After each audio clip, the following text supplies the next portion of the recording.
Good evening and welcome to the City Council chambers. We have got a few meetings here tonight. The first is our Public Housing Authority Committee, PHAC. Then we will have a Chandler City Council meeting that is, we're required by law to have 2 per month. And then after that, we have a study session to discuss a larger regime of material that we will be voting on Thursday. So with that, I would like to call to order our Public Housing Authority. And clerk, will you please take the roll of the commissioners? Chairman Hartke. Here. Vice Chair Rowe. Here. Commissioner Loring is absent excused. Commissioner Harris. Here. Commissioner Lopez. Here. Commissioner Stewart. Here. Commissioner Ellis. Here. Commissioner Orlando. Here. We have a quorum. Thank you so much.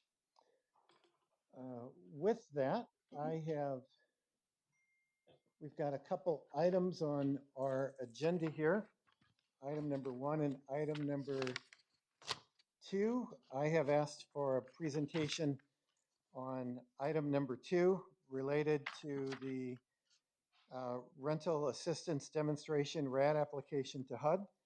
And I do have a speaker card and a comment card that we will invite up after a presentation. And then council certainly have opportunity to discuss this.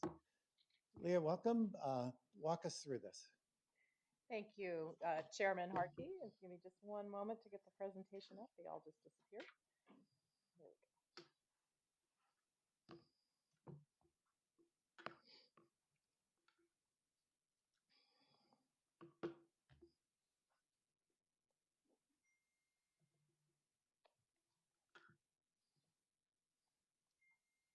There we go. There we go. Okay. Thank you very much. Thank you very much, Commission. I'm happy to be here this evening to talk about our public housing repositioning.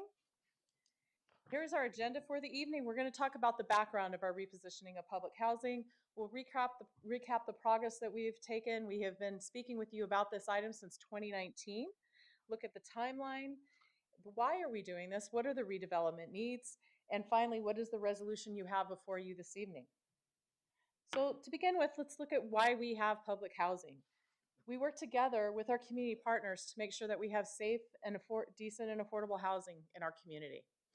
Give you an idea of the people who live in public housing, I want to talk a little bit about who will be moving into this new complex that we will build.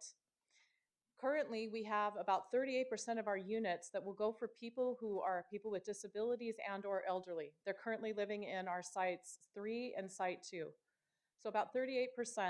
In addition to that, there are going to be more units that we'll be adding, and those units will also be open to seniors and people with disabilities. And why is that so important?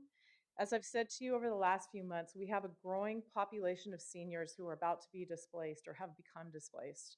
I got a briefing from staff before I came this evening. We have 30 seniors right now that are going to be displaced by the end of August. Every one of those seniors has a Section 8 voucher, but they can't find places to live that they can afford. It's really important to understand that these programs help people by reducing their rents to 30% of their income. Our seniors are on fixed incomes. The seniors that we're working with, their income on Social Security is usually around $1,000 to $1,200. Our one-bedroom units are renting for almost $1,600 and some more than that.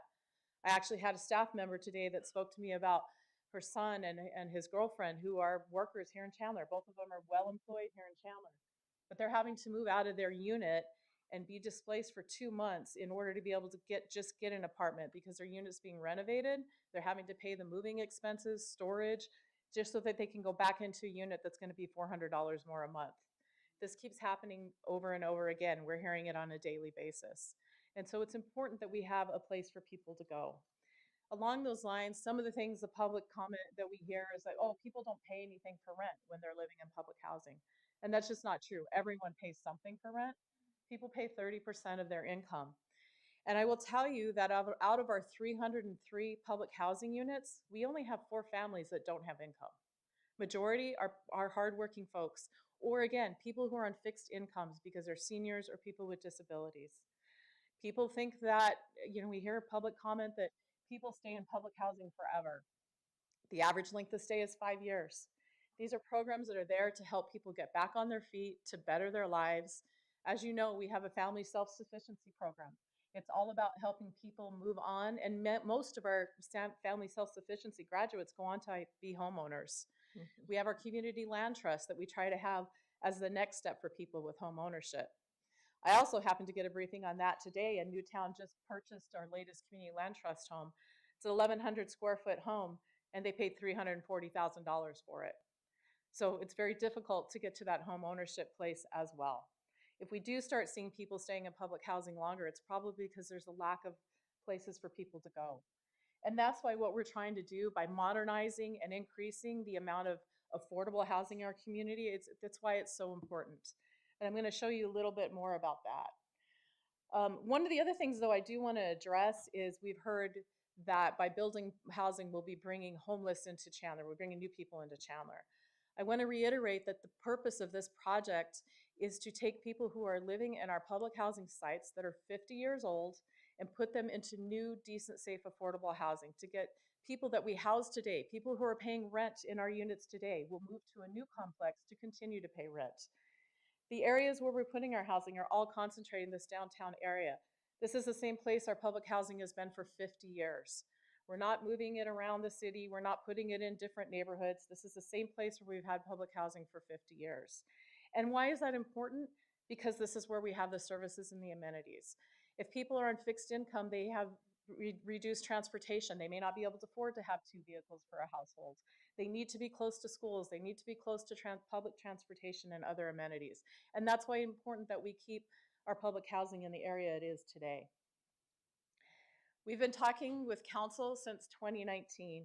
As you can see here, we have a list of those meetings. We've had several work sessions. We've come forward to PHAC and to council approving various plans. We've had meetings with our residents. What you don't see reflected on here is the number of Housing and Human Service Commission meetings that we've had. Every time we bring something to the Public Housing Authority Commission or to City Council, we're talking to that with our Housing and Human Service Commission, and those are all public meetings. So for everything you see here, you can imagine there's at least double the number of Housing and Human Service Commission meetings. There have been public meetings when we've looked for allocations to assist with the relocation that's part of this project. And most recently, we have updated our housing affordability study, and I'm going to show you that in a minute. That's a study that we initially conducted back in 2019, and we continue to update each year so that we can show that there truly is a need for the affordable housing in Chandler. We came to council to get approval with Trails End. We're happy to say that we are closing on that property on Friday. That's taking 14 units of dilapidated housing and transforming it, demoing it, getting those families moved into safe housing. And actually, out of the 14 units, I'll share with you that we're moving more units than that. There are 16 people living in a 3-bedroom apartment at Trails End right now. That's being divided up into 3 different family units. So we're getting those families plus the rest into decent, safe housing, and housing that they will be able to afford for the next few years. They will also have the option of being able to apply to come into the new housing that we build. As which in tonight we have the resolution. Amy is going to go through that portion in a little bit towards the end of the presentation. But just a reminder of where we've been with this conversation. We have not been doing this in isolation. We've been doing this in public. We've been having these public conversations for the last 3 years. Why is this so important? Here's the housing continuum that we've talked about a few times. And again, one of the public comments we've heard is that this is being built for people who are experiencing homelessness. As you can see on the continuum, that's the second box there. But what we're talking about tonight is this middle section. Again, this is subsidized housing because people don't make wages that they can afford the rents that we have in Chandler today. Will people experiencing homelessness move into the housing? Potentially, there could be some. But what's important to remember is when you have affordable housing, you're preventing homelessness. The difference between someone who's housed and someone who's homeless is that housing unit itself. So this is to prevent homelessness. This is to keep people who can't afford the market rate rents housed and not out on the street. And so it's extremely important to keep that, because if we have people come out on the street, it's much more costly to the city. You have people who utilize emergency services, certainly use police and fire a lot more. It's more important that we can keep people housed by providing this type of housing. And finally, again, going back to what is our gap? Why do we know that there's a need for this in Chandler? This is from the study that we did. 23,000 units of affordable housing is what our deficit is here in Chandler. Now, granted, this project isn't going to but scratch the surface on that, but we need to do what we can, and we need to do it as soon as we can. And that's why we're here before you tonight, to try to start making some type of dent in this. We want people who live in our community and work in our community to be here and be productive members of our society. And when you put the burden on people to be paying just for their housing, you diminish everything else in their quality of life. When I look at our seniors again, and I'm thinking of seniors that are making $1,000, $1,200, my staff got very excited because they had a senior who was experiencing homelessness that was making $1,700 through Social Security. And that was a lot considering who that they normally deal with. But yet when you have to turn around and pay rent that's $1,600, there's nothing left for her to live on. And then you've got medical expenses to cover on top of that. We have to be able to help people that don't have the ability to get additional income. And that's really what this is about, to continue that charge of what we've been doing for 50 years and take it to that next level and add new housing. And with that, I want to go ahead and transition this over to Amy, and she's going to talk a little bit more about the challenges with our current housing stock. Before I do, are there any questions for this portion? Councilmember Lopez. So just a clarity on one item that you mentioned again for the new housing building, 38% are intended to be used for the Section 8 or the voucher housing, and the rest of it is the 62% is for open market, or is that what's the rest of the balance of the housing there? Yes, Commissioner Harkey, or Chair Harkey, Commissioner Lopez, it's actually, we're building 157 units. 78 of those are being moved from public housing. So 78 will go for public housing. The rest will be affordable housing it's like, again, kind of like a voucher system. So it will be from other people who, whether they're on a wait list or qualify for affordable housing. And what we're hoping is that we'll be able to place additional seniors into many of those units, because we know we've got such a need at that senior level. So 78 existing public housing residents and the additional amount for new residents that need affordable housing. Okay, thank you. Councilmember Ellis. Thank you, Commissioner, Chair. Harkey, you mentioned, I just want clarification. You mentioned that there's right now a place that we have just bought. This was not one of our uh, places that we currently have, where we're going to displace those people and put them in more safe places for them to live, right? Yes, Chair Harkey, Commissioner Member Ellis, we have owned some vacant property for, I think, nearly 20 years. And what we did is we bought that right adjacent to where our vacant property is an apartment complex that is dilapidated. There's 14 units there. Again, there's 3 standalone units, there are 4 plexes, and then a house that has been converted to 2 different apartments. And just from the little bit that we've seen in going through this process of purchasing it, it is dilapidated housing. We have purchased that. We will be moving those families to safe housing, demoing that, and it'll become part of the bigger property so that we can increase the number of new units that we're able to build. And so it was privately owned. A piece of it was privately owned, yes. And actually, to comment on that, the land that we already owned was a land we've had for over 20 years that was purchased many, many years ago. So it was this new piece that was privately owned. Thank you, Chairman. Any additional comments or questions from the commission? Mayor. Commissioner Stewart. Thank you for the presentation, Leo. We appreciate that. And I do recall a number of those slides from a number of the PAC sessions we've had in the past. Just real curious, this is a kind of a federal program. How much general fund dollars are being used for this particular project? Yes. Chairman Harkey, Commissioner Stewart, no federal dollar or no general fund dollars are being used. It's 100% federal, and it's a public-private partnership. Amy will go into that in a little more detail, but we are not using any general fund dollars on this project. I skipped ahead. I'm sorry. I'll wait for Amy to get that, please. I always do that. Thank you. Additional comments or questions for Leopold? All right, thank you. Thank Amy. you. Good evening, Commission members. As Leah eloquently just described, I'm going to go a little bit more into detail about our public housing units. Leah mentioned that they were 50 years old. They were built in 1972. We have major capital improvements to these projects. We currently estimate approximately $22 million of capital needs over the next 20 years that we need for public housing.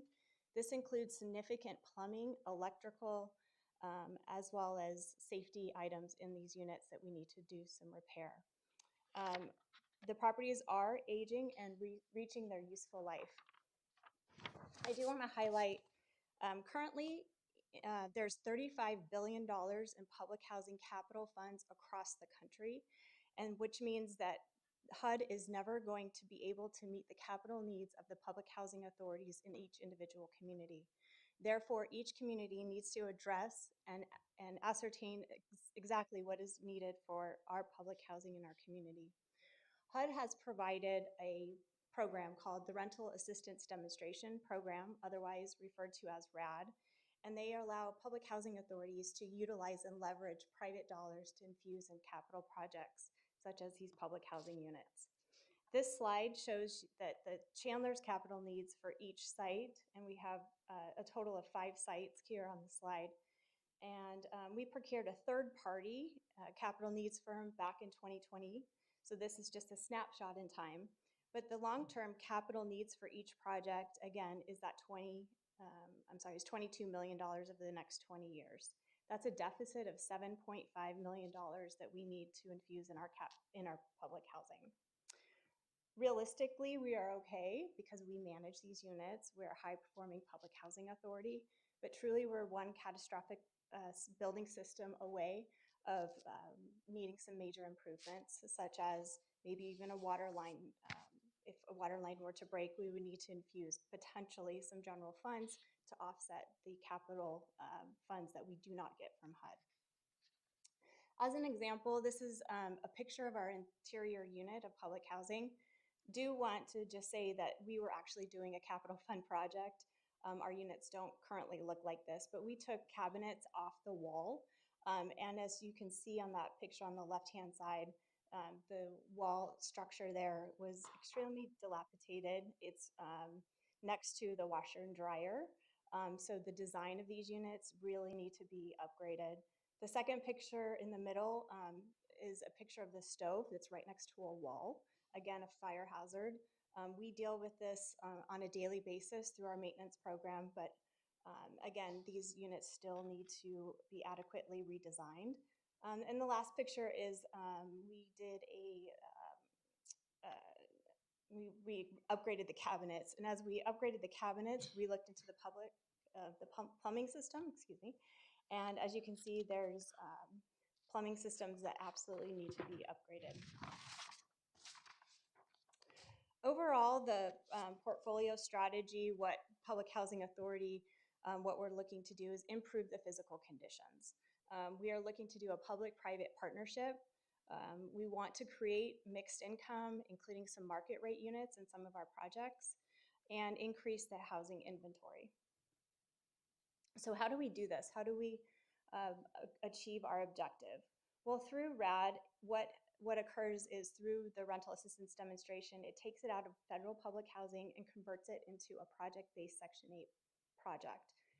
We're able to leverage additional private dollars to reinvest in these projects, and it takes it out into a more substantial and stable operating system for each individual project. It's really important to note that all the tenants will pay 30% of their income to the rent of housing. This is just a sample picture of a project in Avondale.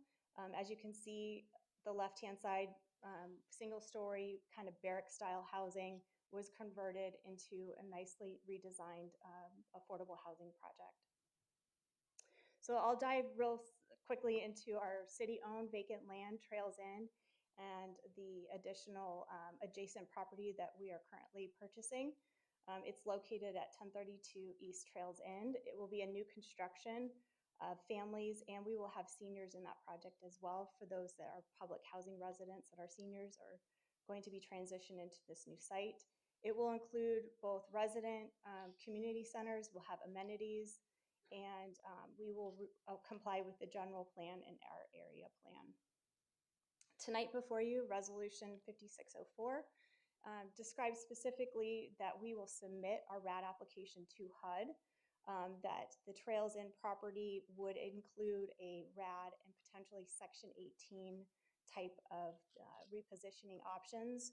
We'll leverage that with our low-income housing tax credit application process that we will submit to the Arizona Department of Housing. We're going to be layering public and private funds, and we'll enter into a development agreement with a developer that has expertise in this area.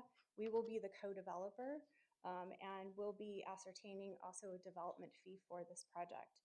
We will then do a long-term lease to the developer, in which case there will be a compliance period and affordability period for 30 years on this project. So that is all I have, and I'm happy to answer any questions you may have. So I'll start with a question. I'm sure there's several up here. What strings come with when we take these federal dollars in terms of the use of this for this or future? So when we enter into these type of agreements, what has been the practice in the past, and has the practice morphed into anything in terms of strings that come with those dollars? Chairman Hartkey, what I would say is that each individual development agreement will be brought in front of the PHAC Commission to further detail out what that particular development agreement would be. I can say that in order for us to continue the process, we would ask for authority to continue to submit for the RAD application and go for those other additional financing sources.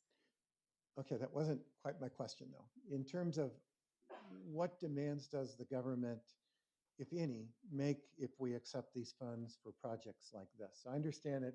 What you just said is it doesn't take away from local control in terms of designing these, but what comes with those types of things? Are we expected that you have to build a certain way, or you have to take a certain profile of people, whether affordable or that type of housing or things, or do we make those decisions? So, Chairman Harkey, there is a prescribed way in which HUD has allowed for PHAs to go through the RAD transition. So there is an application, there's the financing package that will be due. If we use the low-income housing tax credits, there's a partnership in which we would have to form with the developer, which would encompass a limited liability company, and then we would proceed through a closing. And in terms of the project, as long as we meet the affordability requirements, which is in this particular case for Trails End, 60% of the area median income for families that are at or below that AMI level, anybody would be able, for the low-income housing tax credit units, be able to reside in the project. Like Leah mentioned, we would have the transition of our public housing residents, the 78 that would transition it into Trails End, but the other remaining units, as long as they meet that 60% AMI limitations, anybody would be willing and able to be able to live there. So apart from some of the units in which, again, guaranteed affordable, and again, we would also be screening, and obviously the current list of clients in these are already in our public housing units. And we have and will continue to know them, work with them, screen with them, and get them out of these types of units as they become sustainable on their own. But apart from that one, with the LIHTC, there's no other strings that are attached to this and said, if you take this dollars, you have to put so many people of this income requirement in there. Is that what I heard you say? That is correct, Chairman Harkey. It would be 100% affordable is what the proposal would be. And that if a individual that's living in the project would like to move, there is a mobility allowance with the type of project-based voucher allocation that we're going to go for, that they can move with that voucher as long as they live there after a year, they can move with that voucher. Okay. But again, we still are the ones that working with PHAC and city employees are the ones that would determine and place people in those, correct? There would be a management company that would be a part of the partnership. And that management company would assist with the eligibility and the wait list and making sure that the LIHTC compliance is done. And like I mentioned, that family meets the income limits. And tell me more about the management company in terms of their screening, et cetera. Sure. Chairman Harkey, the management company is part of the partnership. Therefore, there would be something in the agreement that we would like to have that we would have a say into that management company, so that in case of the developer, if they brought in the management company, that we would sit together and we would have a property management agreement that would be both advantageous both for the city as well as for the project. So it would be part of our negotiations. Okay. Let's start with Councilmember Orlando and work our way across. Thank you. So the rental assistance demonstration program, how long has that been going? How long is that? Currently, Chairman Harkey and Commission Member Orlando, it began, I believe, in 2012. 2012. And we've already seen some here actually in the Valley already implemented. You showed that one from Goodrich, I believe it was, right? Yes. Okay. So I guess the mayor's question is really what I'm driving at too, is what I heard you say is the eligibility criteria, what is today, doesn't change if we go to the RAD concept. Through the Commission Member Hartkey, yes, that is correct. The eligibility would be the same. In fact, we cannot rescreen our public housing residents when they go into the property. They have a right to return. But in regards of the LIHTC units, they would be screened for eligibility. Okay. And the LIHTC, that's been bantered around a little bit, even at the National League of Cities. That is just a bonding that's a method of the developer to be able to sell bonds in which at a reduced cost, which then encourages them to have the finance rather than going to a bank or some other entity, correct? Um, that is correct in the sense that they would be going for a 4% low-income housing tax credits, and with that, there is a bond allocation as part of their deal structure, yes. And how long do they have to have the property? Is it a minimum amount of time, or they have to have it perpetuate if they sign up for this? So the minimum is 15 years with another 15 years extended use requirement. So that equals your 30 years of. So it's a rights. long-term commitment is what you're saying. That's correct.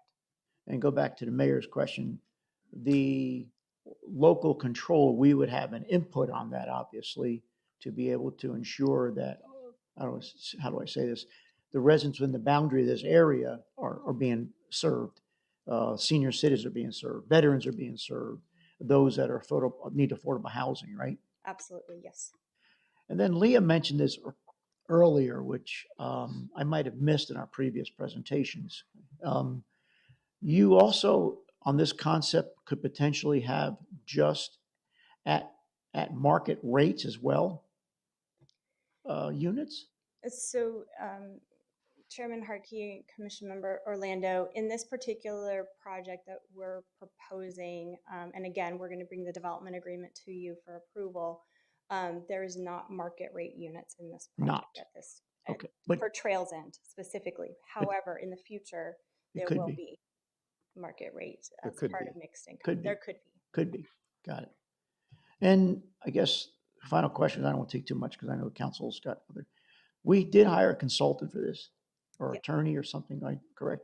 Absolutely. Commission Member Harkey, Commission Member You, Orlando. I'm already, you don't have to keep going. I just addressed the question. You did it once, don't worry about it. Just want to be responsible. Yes, we have hired a number of consultants, both on the legal side as well as the financial side and real estate side. Okay, thank you, Mayor. Chair, I'll let you, if I have other questions, I'll hold them. Thanks. Commissioner Ellis. Thank you. I'm very familiar with HUD, and majority of the assisted livings that we are seeing all over Arizona and specifically in Chandler, they have partnership. Because you mentioned it numerous times, it's a private-public partnership.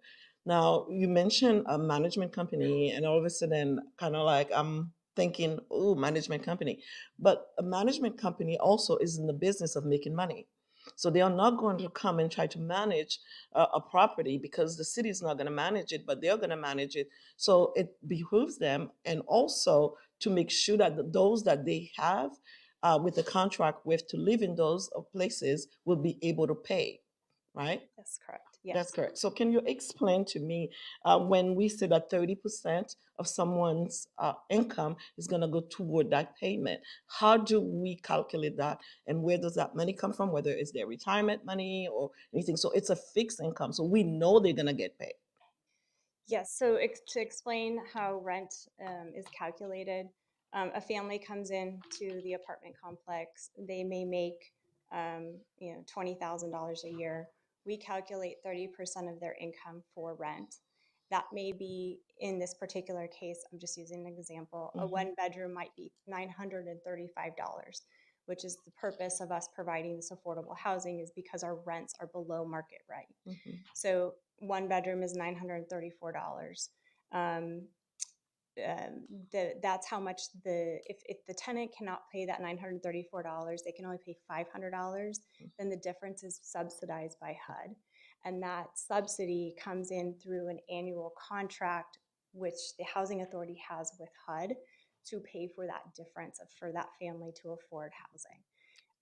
And that's through our voucher. Sometimes we use voucher, and sometimes HUD paid them directly. So that in this particular case for Trails End, it would be a project-based voucher. Okay. So it would be vouchers that are project-based for Trails End project only. Okay. Will there be a time? I know that we have these 15 years and then another 15 to a total of 30. Will there be a time when this project can turn over totally back to the city, or how do we going to position ourselves to be owners now rather than partners? I would have to say we're negotiating that currently with through the development agreement that we have. But what I can say is usually these projects have a right of first refusal, Mhm. at which time the authority could take ownership of the project. Okay, thank you. Thank you, Mayor. Oh, Commissioner Stewart, otherwise I move to the right. Anybody on this side? Commissioner Rowe. Thank you, Chairman Harkey. Yeah, this is, I want to ask about the Kingston Arms. It's anecdotal, but this is, it's in here. Talk to me a little bit about that it's been there. It's a very old project. It houses primarily seniors, is that correct? Commission Member Rowe, correct. 37 seniors. 37 seniors. And when we began to discuss all of this, Kingston Arms and other select properties were kind of for the lack of a better term, the poster children of projects that the city thought, hey, we should really try to do something that really looks better for Chandler and is a better product. And with the idea that if we did a project in a partnership, that we weren't really looking to become an owner. Is that correct? Commissioner Member Rowe, I don't recall that. I do know that seniors are obviously a very important element to any of these projects. What I would say for the Trails In project specifically, by allowing us to move families onto the project, so in this case, we would be moving Site 2 and Site 3 onto Trails In, it would free up additional sites, even a larger site for us to do a larger impact project for senior housing. So we would not only house the 37 seniors at Kingston on a new project, we would probably triple that number of affordable housing for seniors. So this is just the first project that would allow for that to happen, for us to make a larger impact in the senior population with a bigger project. All right, but an argument has been made that the city doesn't really want to be in the business of owning a facility like that, of any of these, that we want this public-private partnership so that someone else builds it and they take care of it. Is that wrong? Have I gone off track there? Have we gone off track? Member Rowe, no.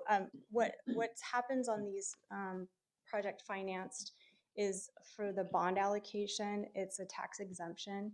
So what occurs when you have a limited liability company is, say for instance, the housing authority has a site similar to this. We then would issue a ground lease for a developer to come in that has the expertise to build this type of RAD project. The partnership, the city would lease the land to the partnership for the tax exemptions to finance that project. They would also overlay the low-income housing tax credit, which is the 4% tax credits. And then that would allow for the city, in the previous question, to revert ownership if the city so desired after a certain amount of time. But during the time that the project is operating, it would just be a city ground lease to the developer to own and operate the project in a way that would benefit the city and to house their residents. So 30 years. Correct. All right, so for me, so the Kingston Arms, if that's a project that we're trying to replace, again, my wife's grandmother lived there, and we spent many Thanksgivings seeing her and watched her turn 90 there. And we could see then, many years ago, how challenged those properties are. And it is, so I can see where I can support this. I hope that future councils will work a little bit to try not to grow this product in the city of Chandler. I mean, if you build 200 units or 500 units, it's a very small number when you talk about the real need for affordable housing in Chandler and across the valley. And that's correct, isn't it? That's correct, Commissioner Member. Yeah. So I hope we'll grow with real restraint and build a project that that Chandler can be proud of. All right, thank you. Any additional comments to the Councilmember Harris? Thank you so much. Really enjoyed the presentation. You know, housing is critically important to the city of Chandler, and our seniors, making sure our seniors are housed is very important. As we've already heard, seniors, the rent and the continuous of it going up, it's just putting seniors in a very bad place. And just, you know, and just to know that they're on a fixed income with a little bit of money is very challenging, and not being able to go out and earn like they used to. So I just had a few questions. So in terms of the first rights for applying for this property will automatically those that are already in some type of senior housing, and what we would do is basically move those individuals into this particular site, and then vacate that site that we're looking at doing something with later on, and to do a bigger project. Is that Commissioner Harris, that is correct. It okay? would allow for us to do a larger project, yes. Okay, and then in terms of once, will the project will allow for others to move in, right? So who will have first rights to move in? Will that be like, because some of the, you know, some people have been on the waiting list for a very long time. Some of those individuals have moved out of the city of Chandler, moved on to other places. Who would technically have first rights? Because I'm concerned that when we open it up, that those that are currently living in Chandler, underneath our program currently right now, and have a voucher and has been waiting in line for a substantial amount of time, what will that look like? Commissioner Harris, the eligibility and selection, we would further develop. The public housing residents will be the first to move onto the new project. The additional units, the LIHTC units, we may be able to have preferences. There will be a site-specific wait list for this project only. We can build in, just similar to what we have in our public housing authority, both our ACOP and our admin plan, some preferences to service those that are living and working in Chandler. We have a chronically homeless preference. So we can build in specific waitlist criteria for each individual project that we build. Okay, and maybe one of my last questions, I have big concern about management, management of property, management of who's going to handle these our constituents, because sometimes I think there's a stigma to think that some management companies, not all, but some I've experienced, have felt like, well, those people over there are just those people over there, and we're going to treat them any kind of way, and we're not going to give them the 5-star stellar service that they deserve. And I just want to make sure when we're negotiating and finding out who this management company is, I really want us to do a really good job of doing the research, doing the homework, getting referrals. And because I do not want to hear a complaint from a person moving into this property stating, hey, I called to get this fixed. It didn't get fixed.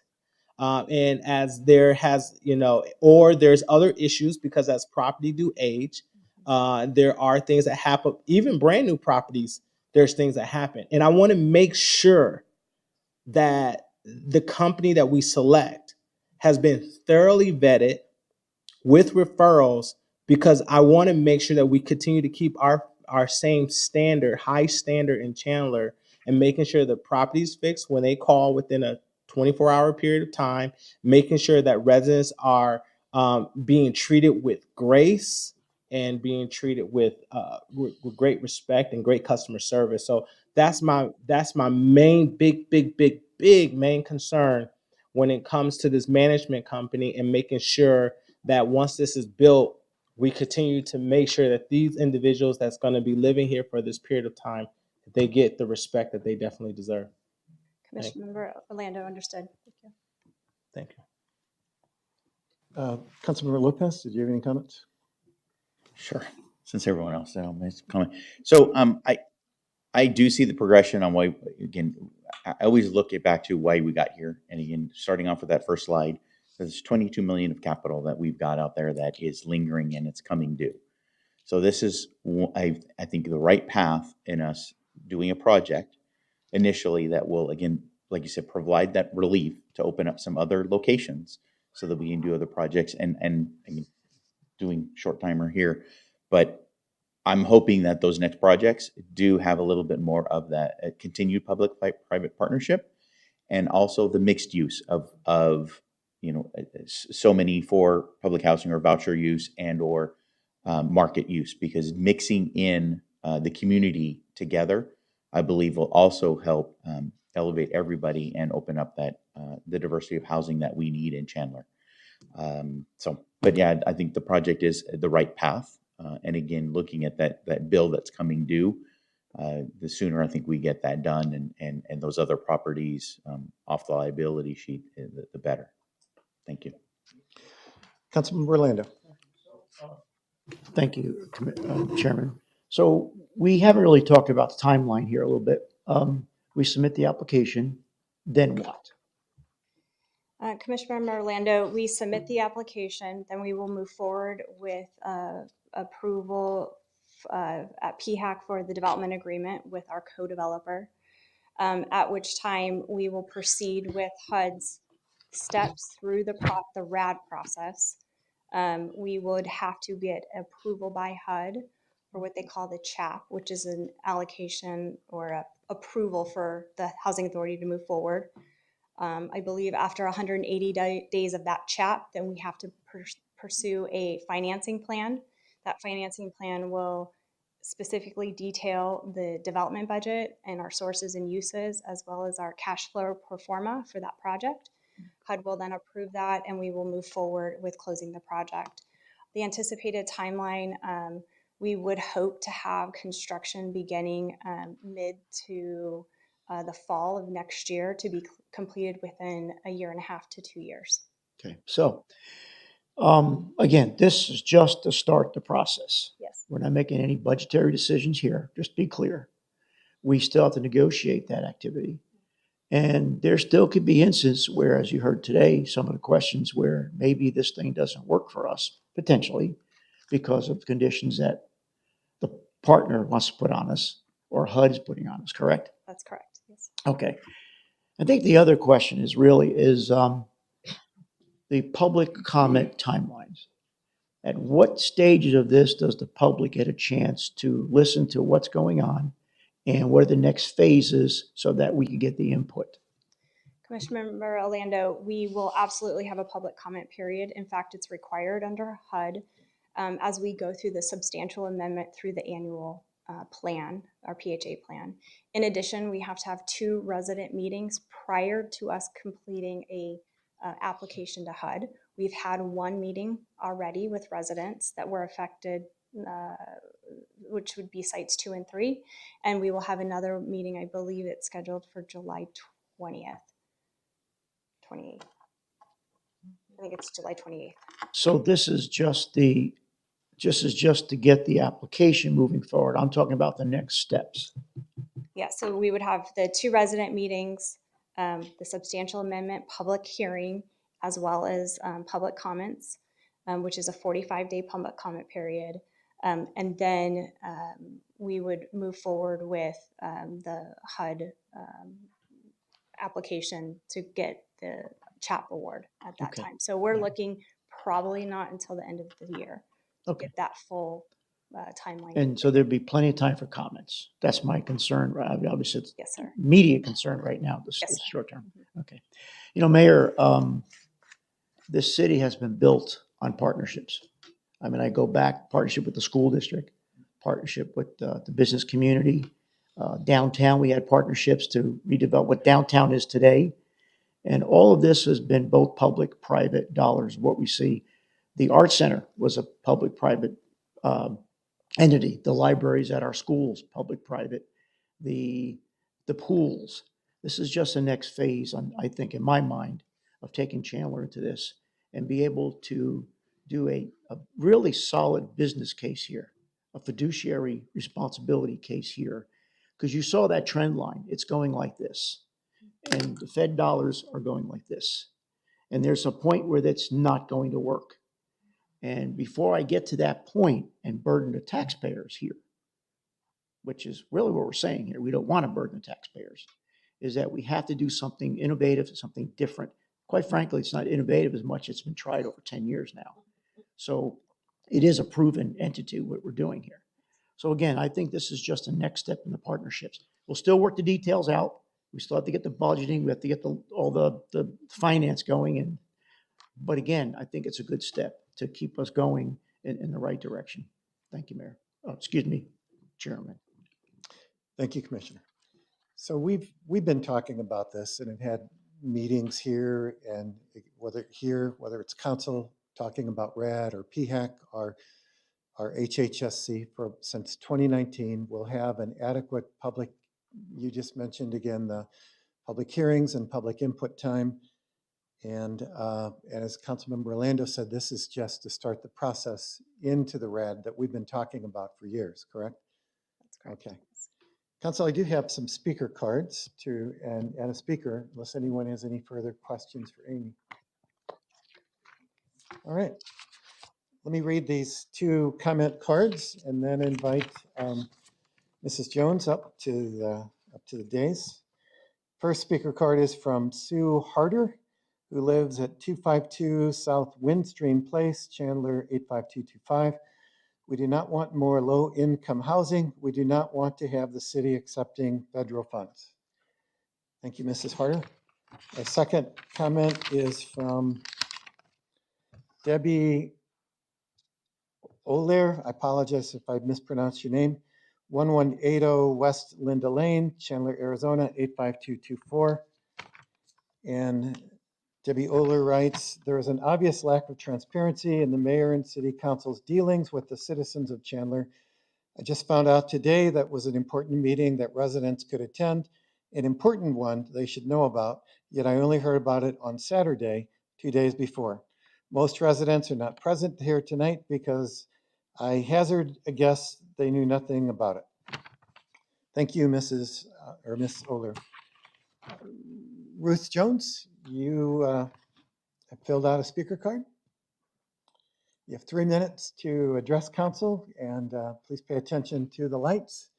When it turns yellow, you have 30 seconds left. Red, your time is over, and please state your name and address for the record. Ruth Jones, 2734 East Birchwood Place, Chandler. I'm up here tonight to speak against this. I have several serious concerns about what you have in front of you with this item. The first of those is that I too have some familiarity with HUD. And anytime you work with HUD, there are strings attached. There are requirements. While we do need to increase the housing that we have for our elderly, it's important to note that when you have a HUD project, whether it's RAD or a regular HUD, you cannot discriminate the word is discriminate, based on someone's classification. So in other words, you have to look only at their income when you bring them into those units. So you cannot guarantee anyone that you will be increasing the housing for the elderly with this project, not legally. In order for it to be HUD, you have to only look at income and nothing else. That's something very important to know. If we're going to have a project and our goal is to help the elderly, we need to be careful about who we partner with when we do that. I also have some other concerns with this that I think are important to note. And I want to read from the description that you gave out to the citizens in this agenda. It says here directly, a development agreement will be presented to City Council in the near future that will further detail the scope of the project. Today, you're asking for a blank check from your citizens. Whether it comes from our general fund or our tax dollars, we ultimately will be paying for this. There has not been one mention given to the public of how many units we're looking to bring in, what the total cost will be, what the return on investment will be. Obviously, we want to help the people in our community, but we need to be cognizant of what we're spending our money on. We need to make sure that our citizens have a full understanding. As I've sat here tonight, I've listened to you discuss how many units will be in this very first project, but then you immediately said, When that's completed, the people from the older project will be moved out. That will be demoed for the next project. What citizens want to know is, how many projects are you talking about? How far does this go? How many dollars will it encompass? And none of that has been presented. It's an open-ended agreement where you say, hey, we're going to partner with the federal government and we're going to build housing. But there has been no clear mention of what that will entail. In order for you to have a good fiduciary duty to your citizens, you need to be able to say, this is our goal. We want to build 200 houses or 300 houses so that we know where the project begins and ends. I know my time is short, so I will end with this. In order for this to be a viable project for the city of Chandler, it needs to be transparent to our citizens before you sign that check and make an agreement. Thank you. Thank you, Mrs. Jones.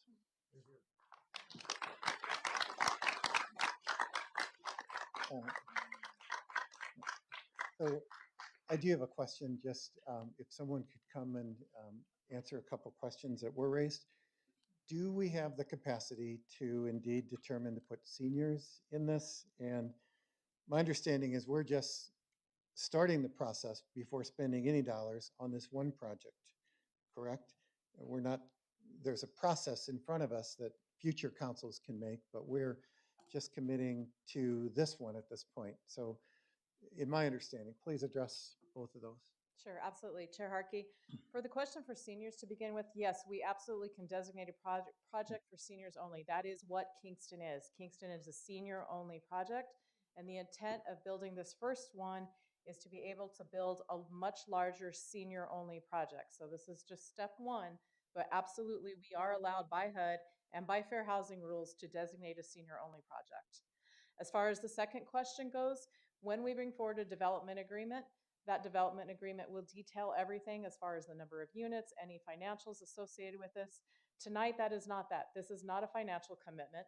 What we are asking for is the permission to go forward in the next step, to submit that application to HUD, to negotiate with the developer and bring forward a development agreement that will need to be approved by not only the City Council, but by the Public Housing Authority Commission as well.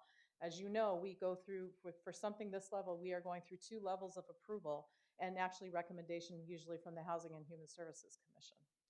And we're certainly aware of need in our community, but this tonight, this is just one deal. And there was conversation about, well, we will do this next, this next.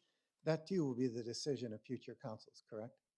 Yes, Chair Harkin, we had the option of bringing our entire portfolio and outlining all of the sites, but we don't think that's what's best for Chandler. We think what's best for Chandler is get this first project off the ground, see how this goes, see what lessons we learn from it, and then be able to take each project as an individual.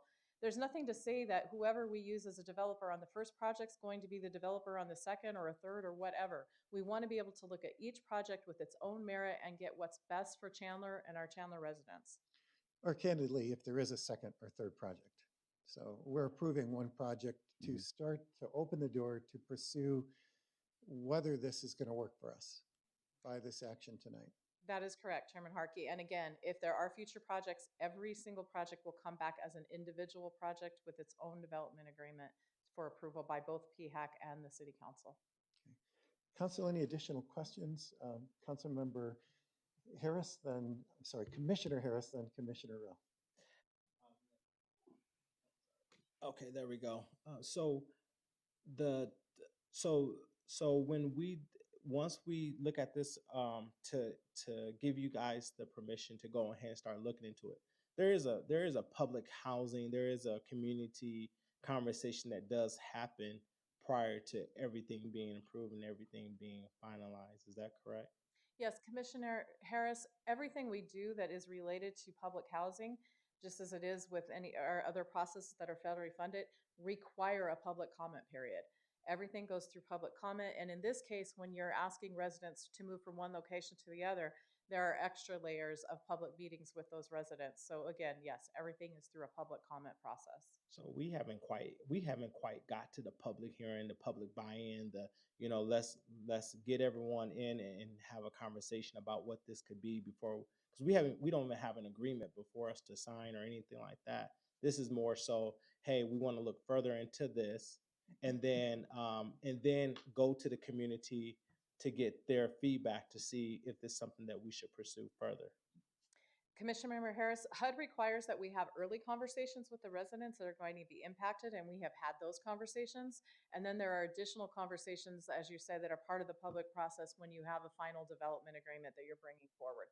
So there's actually, in this case, because we've been taking the time to go through this and to get the additional property, we've actually had already, I think it's a total of 4 public meetings with residents pre-submitting any development agreement, and we're only required to have 2, but we've already had 4, or And- we'll be having our 4th. And the last question is that, in terms of those meetings that we've had, have we used all lines of communication through what is available for the city to let that community know that this was possibly could be a conversation to look more further into? Yes, so within our public housing residents that are being impacted, we have communication with them. We have a system where we communicate everything to do with their housing, whether it's their rent payments or anything else, that we have a system in place, a special software system that we use. And so they have had that communication, as well as information out at the housing sites. We utilize our housing youth program, the workers from there, to help get the word out to the families. So we have a great level of communication, as well as letters. We still do a lot by mail, and that's one of our HUD requirements for some things. We do a lot by mail with those families as well. And then when it comes to Housing and Human Service Commission and Public Housing Authority Commission, those go through the public process that is required by state law for a public meeting. So the circumference of the area, we've already reached out to those people that's going to be impacted to say, hey, we're considering doing this because that's the area of impact. We've already had those conversations. Was the 4 meetings that we had with the circumference of the area of the project to let them know, hey, we're going to be looking further into doing something like this. We have for the housing residents that are going to be impacted, those residents in Site 2 and Site 4, as well as all of our public housing residents. And then in addition to that, we will be going through a public process for the site itself as it gets developed, just like you would with any other PAD process.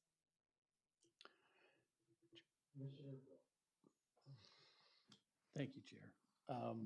Leah, you guys are taking some tough questions tonight. You guys are doing a good job answering the questions. And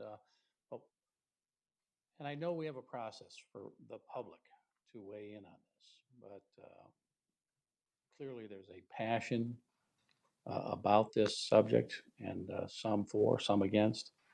And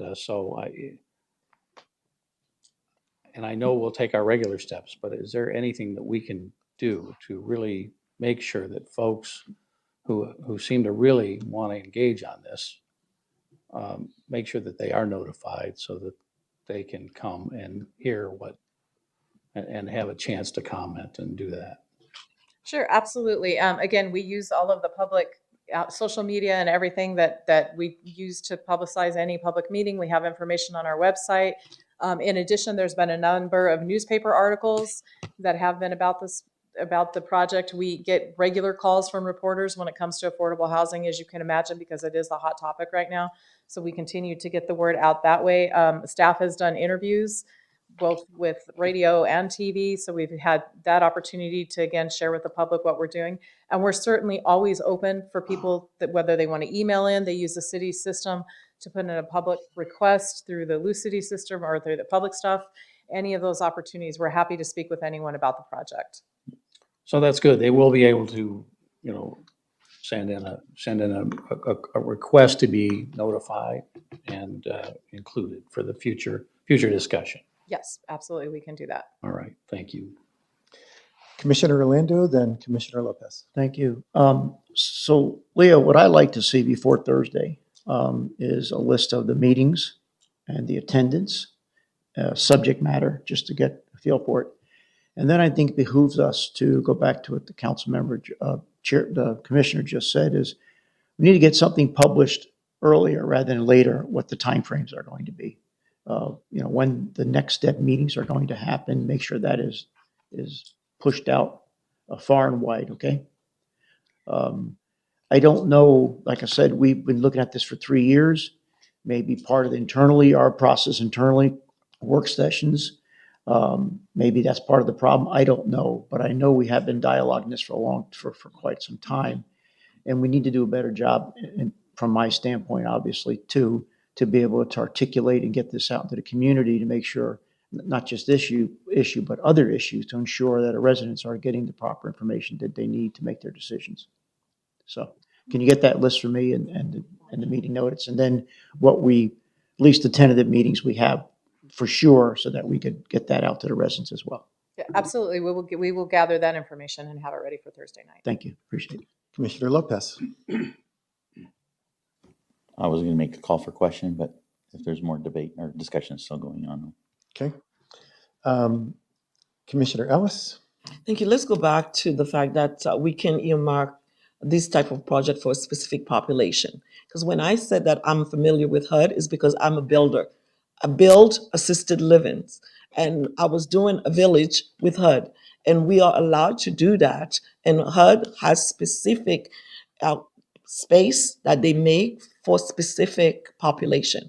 Can you explain that again? When you said yes, we are able to earmark those for a certain population. Can you explain where and how we're supposed to do that? Yes, Commission Member Ellis, we do it in a number of ways. First of all, everything that we do that has to do with HUD is governed under an annual plan, whether that's for public housing or CDBG. And through the annual plan and a 5-year plan, the 5-year plan sets that tone for 5 years. And then each year you go back and you update that next year. And through that, we designate. But in addition to that, Council or PHAC, just took at their last meeting the designation for Kingston, and where we renew Kingston every 2 years as a senior site. So that is authority that we come back to PHAC to have that authority granted, that we can submit to HUD that we are going to continue to designate this as a senior site. And it's through that process that HUD has allowed that we were able to do that. Thank you. Any additional comments? Just one last. Let's go Commissioner Stewart and then Commissioner Harris. Thank you. Appreciate all the presentations, great questions. I think what this comes down to is what I think everybody's frustrated with is you've got this housing challenge, right? You've got a homelessness issue. And much of this has been caused by our federal government, right? They are continuing to print money, which is causing continued inflation of housing prices, as well as everything else we live with in our life.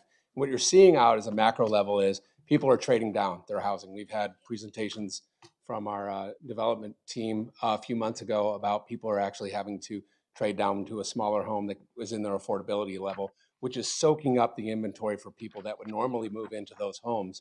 Now they're moving into a place where if they want to stay put, especially with our seniors and disabled veterans and things like that, where they don't have the ability to leave Chandler, that they're having to rely on federal funding. So it's coming from both ends. The only ones that are getting taken care of here are the landlords. They're continuing to get their rents paid. In this case, though, what we're trying to do, as I understand it, and correct me if I'm wrong, is we're trying to remove the government from the process a little bit and create a public-private partnership to where that is skipping the city altogether. But we're acting as an overseer, or basically a police dog or a watchdog, to make sure that our community members that are eligible to move into these houses can. I saw some of those pictures just a few minutes ago of some of our housing, and I can't imagine asking the greatest generation of our veterans to live in those kind of conditions. And if this gives us the opportunity to upgrade that housing in a fair way, it's what they deserve, then I'm going to support this. And that's where we've been since the beginning of these meetings. We've had at least 5 or 6 meetings. All of these are available to the public to come to. And it comes to here today. This is where the federal government has created the problem that's falling to the feet of the cities. It's like anything else that we are dealing with as a community. We're all neighbors, and we're dealing with these challenges that the federal government is creating over and over and over again because they've overstepped their limits. They're doing things that are not constitutionally eligible to do, and it's causing problems throughout our community. So we will continue to fight these battles. We've been doing it for over 50 years in Chandler. The federal government housing has been going on for a very, very long time. We're not going to fix it in this meeting, and we're not going to fix it in a future meeting. We have to elect leaders that don't print fiat currency and then cause us all to lose our savings, cause our retirements to deplete, and all those kind of things. And that happens at the federal level, not here, folks. So that's all I have to say. Thank you. Commissioner Harris. Well, I don't know what to say after that. Question then? Um, Call the question? yeah. Well, Second. anyways, I'm familiar with I'm familiar also. I just wanted to piggyback on Commissioner Ellis. I am familiar with designated HUD housing. This is veterans, like veterans. There's housing specifically designated for veteran. As a military veteran, the challenges that we face serving our country, and many of those that have came to a place now where they're still recovering for some of the things that they had to do for this country to serve. Uh, I do definitely support this project, and even as a veteran, as this all kind of falls underneath in some area, there we can designate. The federal government has designated veterans. They pointed that out as one. They pointed seniors out to receive funding or to work towards housing. And I think that it's important that we continue to move our city forward and making sure those that don't have as much can have a little bit more and live somewhere that's reasonable. Because I looked at those pictures too, and my heart just literally drops. I wouldn't want to live there. And we are living in some tough times. So I'm definitely going to support and do what needs to be done. And I do know I'm familiar with HUD as well, and I'm familiar with it through the veteran process. The designations of veterans is kind of underneath the same program, same rules, same guidelines. So seniors, I'm familiar with that as well. Thank you. Commissioner Lopez, do you care to make a motion, I believe? I do, and I just do want to clarify, even though a lot of people on the dais said it, and even though I may have said it myself, again, we're not approving a project today. This is moving forward to submit an application or RAD. So there is no project that we're talking about yet. It's just moving forward with an application. So I do move for the approval of the Public Housing Authority Commission regular meeting for July 11th, items 1 through 3. I second that motion, Mayor. Commissioner. We have a motion and a second. Any additional comments? Seeing none, please poll the commission. Vice Chair Rowe, Yes. Commissioner Harris, Yes. Commissioner Lopez, Yes. Commissioner Stewart, Yes. Commissioner Ellis, Yes. Commissioner Orlando, Yes. Chairman Harkey. Yes, Motion carries unanimously. very good. I believe that concludes our Public Housing Authority Commission. Thank you, commissioners. Next on our agenda, council, we have a regular city council meeting of Monday, July 11th, 2022. I'd like to call this meeting to order, and clerk, please take the roll. Mayor Harkey, Here. Vice Mayor Rowe, Here. Councilmember Harris, Here. Councilmember Lopez, Here. Councilmember Stewart, Here. Councilmember Ellis, Here. Councilmember Orlando. Here. We have Thank you. Our invocation tonight will be brought forth by Pastor Victor Hardy of the Congregational Church of the Valley, and our Pledge of Allegiance by Councilmember Harris.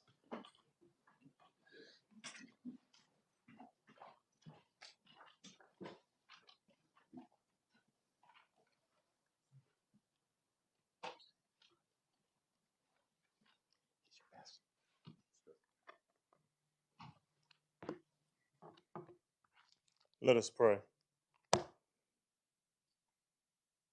I pray you be all right and watch us where we go and help us to be wise in times when we don't know.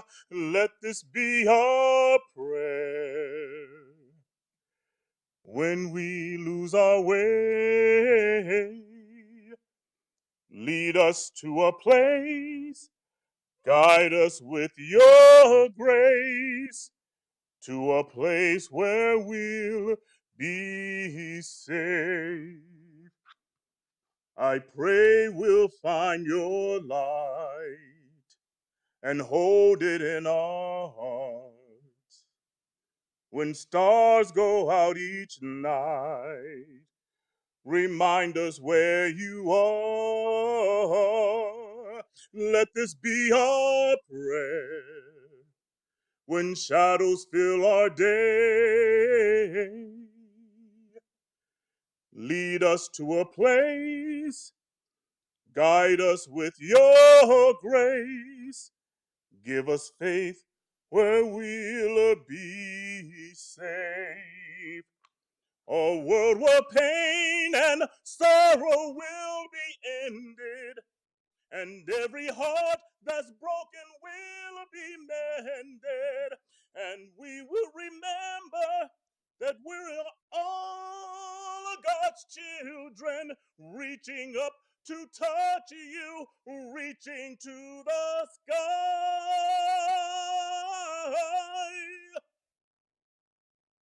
We ask that you lift our minds and watch us from above. We hope each soul will find another soul to love. Let this be our prayer. Just like every child needs to find a place, guide us with your grace to a place where we'll be safe. Guide us to a place, show us with your faith. In Jesus' name we pray. Amen. And amen. Amen.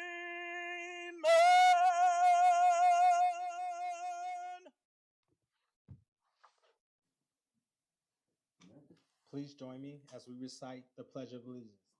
I pledge allegiance to the flag of the United States of America and to the republic for which it stands, one nation, under God, indivisible, with liberty and justice for all.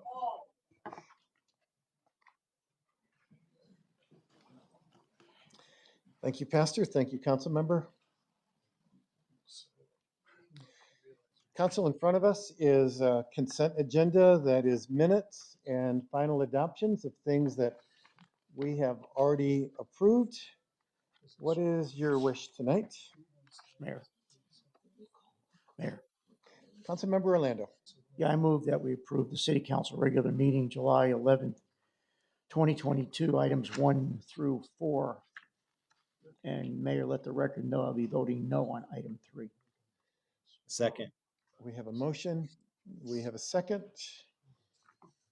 Any other comments before we vote, Council? All right, please vote.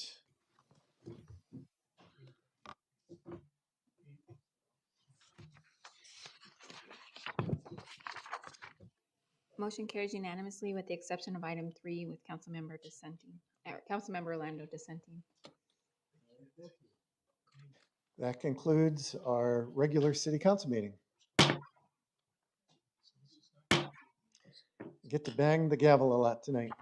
Next on our agenda, we have a city council study session. And again, please take the roll. Mayor Harkey? Here. Vice Mayor Rowe? Here. Councilmember Harris? Here. Councilmember Lopez? Here. Councilmember Stewart? Here. Councilmember Ellis? Here. Councilmember Orlando? Here. We have a quorum. Thank you.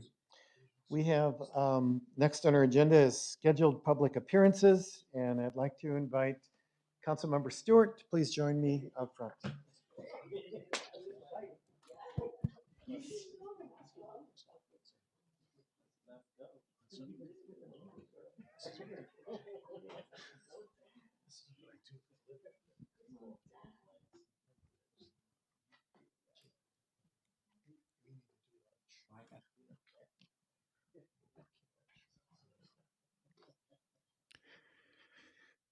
First up, we have a service recognition, Jason Crampton, who's been with us 15 years, and Ryan Peters will be making the presentation.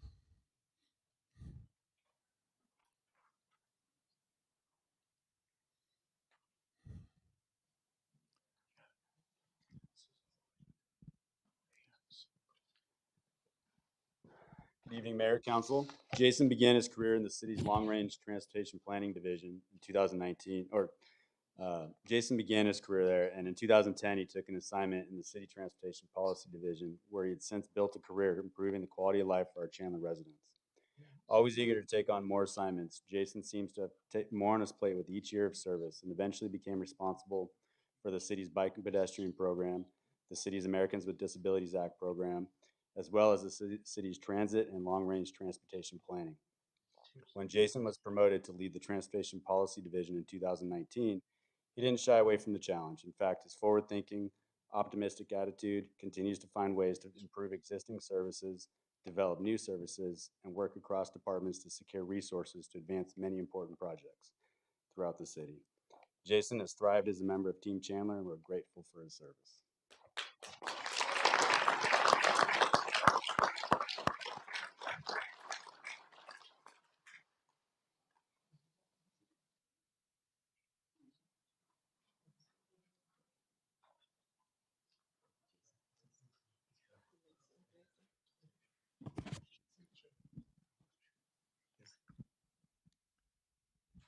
Next up, we have a couple proclamations. I will read the first one, and Councilmember Stewart, you can read the second one. First one is by the Kiwanis. If I could invite Dawn Lang, Vice Mayor Rowe, and other members of the Kiwanis in attendance to join us.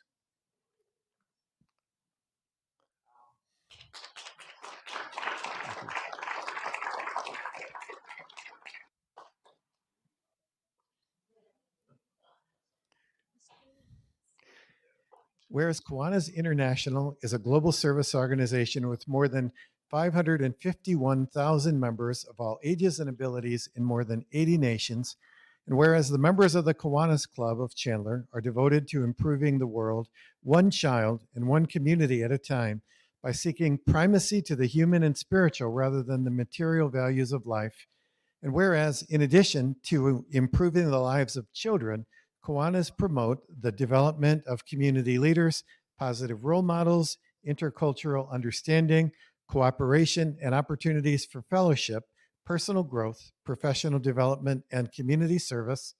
And whereas the first Kiwanis Club started service in Detroit, Michigan in 1915, and the Kiwanis Club of Chandler was formed on April 9th, 1957, and is a part of the Southwest District.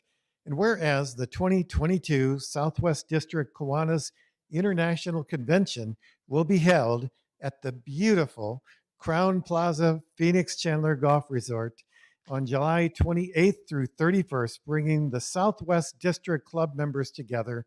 And whereas the service provided by the Kiwanis Club of Chandler will continue to have a positive impact on our community and residents, as well as serving as the host club for the convention. Now, therefore, I, Mayor Kevin Harkey, do hereby proclaim July 28th through 31st, 2022, for welcoming to the city of Chandler the 2022 Southwest District of Kiwanis International Convention Weekend. And would you like to say some words?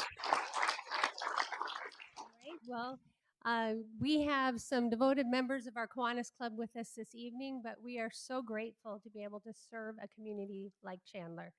There's been a lot of people that have come before us, and this is the, I think, second time in our history that the convention's been held in Chandler. And where else would you want to come than Chandler in July? I think we're attracting folks from Texas, New Mexico, and Arizona that are part of the Southwest District. So many clubs will be here together at the San Marcos Resort, along with some education that will be provided over the weekend, but also experiencing Chandler at its finest. So thank you. All right, let's take a picture.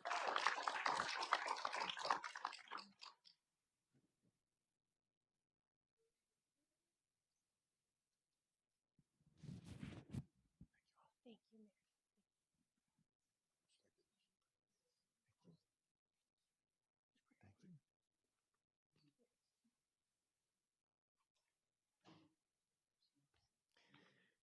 And our last proclamation is Drowning Awareness Month. And if I could invite Jessica Chamberlain, Recreational Coordinator 2 from our Chandler Aquatics, Carlos Vargas from our Fire Department, and Noah Dwucker from PD, if Noah is able to be here. All right. Thank you, Mayor. Very important proclamation we want to share today. Whereas Chandler Aquatics is committed to creating safe swimming facilities and aquatic programs that provide healthy places to recreate and learn lifelong skills that contribute to the quality of life for all citizens. And whereas drowning is the #1 cause of injury and death for children and teens in Arizona, affecting not only the victims, but also the families, emergency personnel, and our community. Yet drowning is 100% preventable. And Chandler Aquatics, Chandler Fire Department, and Chandler Police understand the essential role that water safety plays in saving the lives and urges all to practice the ABCs of water safety, including constant and capable supervision, restricting access to water, use of life jackets, swimming lessons for adults and children, and CPR lessons. And whereas during the month of August, the City of Chandler, in collaboration with the community organizations and citizens, will be engaging communities throughout Arizona in a coordinated and comprehensive campaign to reduce drowning risks and protect the lives when around water. Now, therefore, Mayor Kevin Harkey, Mayor of the City of Chandler, do hereby proclaim the month of August 2022 as Drowning Impact Awareness Month.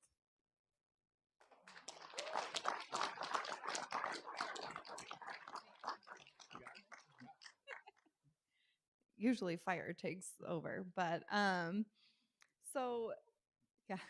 So drowning in the country is the #1 cause of death. And unfortunately here in Arizona, our kids are drowning twice the national average. So in 2019, Chandler Aquatics, Chandler Fire, and Chandler Police partnered, and we launched our Water You're Doing campaign to help bring awareness to our community. And part of that is the families that are impacted by drownings. And unfortunately, we've had several in our community recently. And we're just going to do our part, try and get out into the community, try and spread awareness that it can happen to anybody at any time. It's fast, it's silent, and we just need to educate. So we typically give away a pool fence in August. So we're gonna work on that. And then we also have an event at Arrowhead Pool where we're gonna do a dive-in movie, trying to get people out into the community and share some knowledge with them. So thank you. Thank you. I like that, a dive-in movie. Let's get a picture.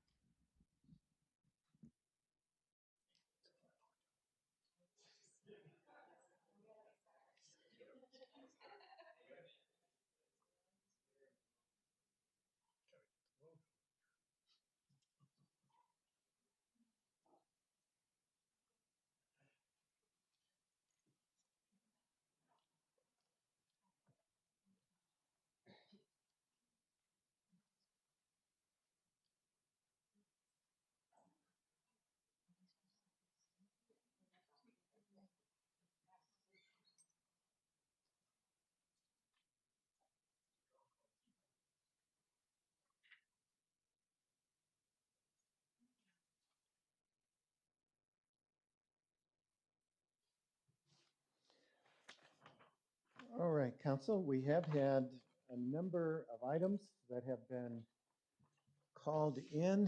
I'm looking for that information. It's in front of me somewhere.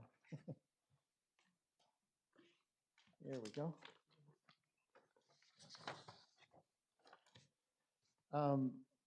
So we've had a few items that have been called in for presentations. The first is item number 3 by Councilmember Orlando, talking about our enhanced bicycle and pedestrian. So Jason or Ryan, you're going to be making the presentation?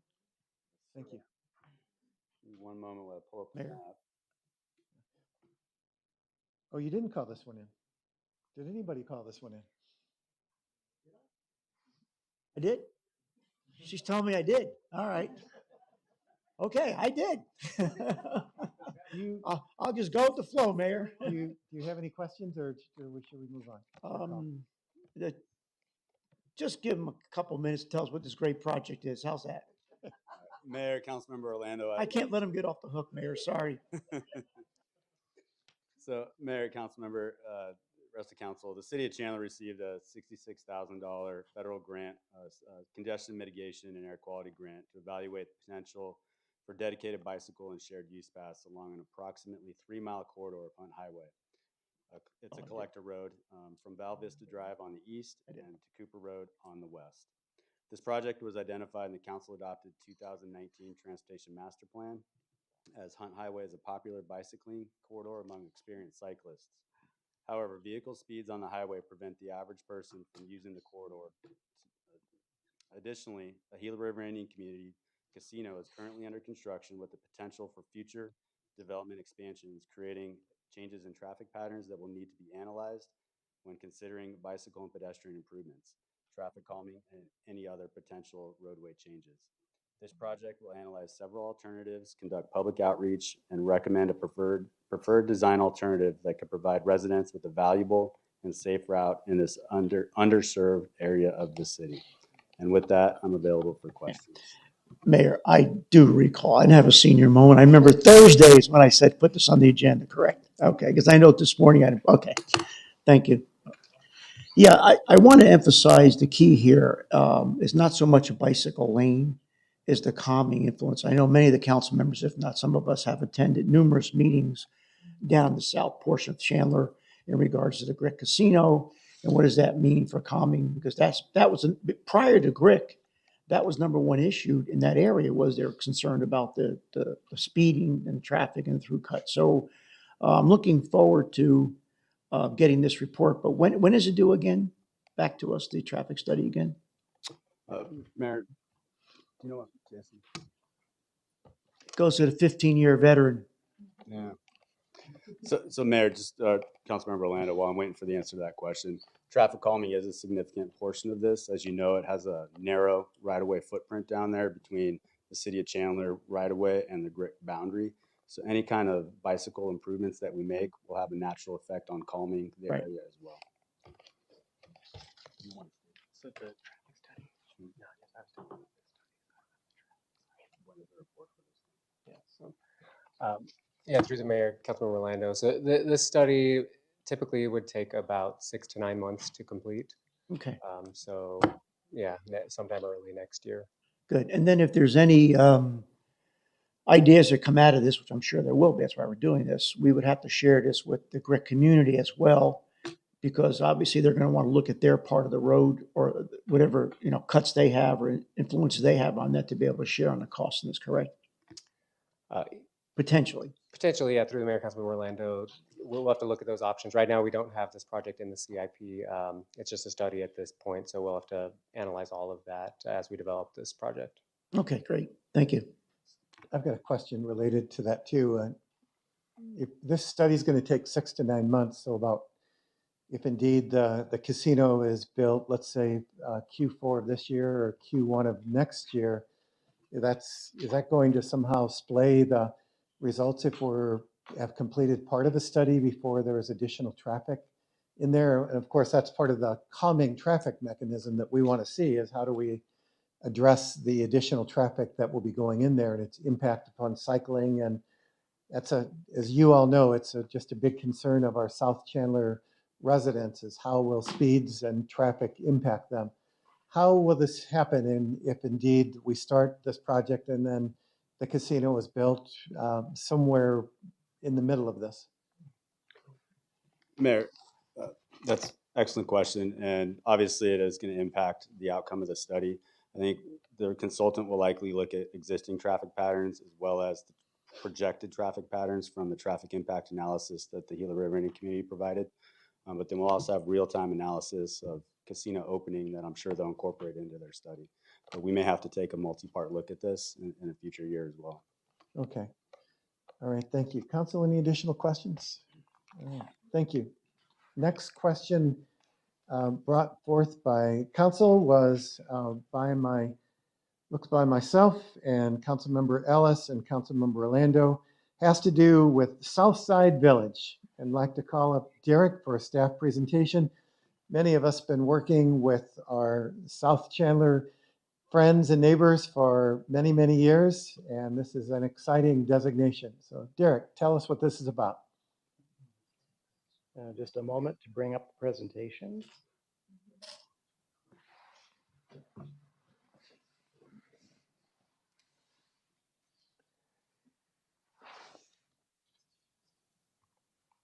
Great. Good evening, Mayor and Council. It is with greatest of pleasure that I bring before you our first historic designation, which is the Southside Village Historic Conservation District. I'll just give you a very brief background before introducing the district. In 2020, the Chandler City Council adopted Ordinance 4936 for historic preservation. And among the goals of this ordinance was to preserve historic resources of the city, celebrate Chandler's history and its people, and encourage neighborhood preservation. The ordinance created 4 classifications of historic properties. Heritage site, where something once existed but no longer exists, we want to honor that site. Conservation district, where some resources still exist and we want to honor the history of that site. Historic preservation district zoning overlay, which is zoning, and landmark, which is the height designation for our most important historic resources. This evening we'll focus on the conservation district. As I mentioned, it is an area where some historic resources still actually exist. So the objective is to recognize the people and the history there, as well as encourage the preservation of the resources. It grants no additional entitlements and imposes no additional rules on the property owners there. It is honorific. So with that, I'll introduce the Southside Village Historic Conservation District. And we'll start by showing a few of the very many important Chandler residents who came out of the district.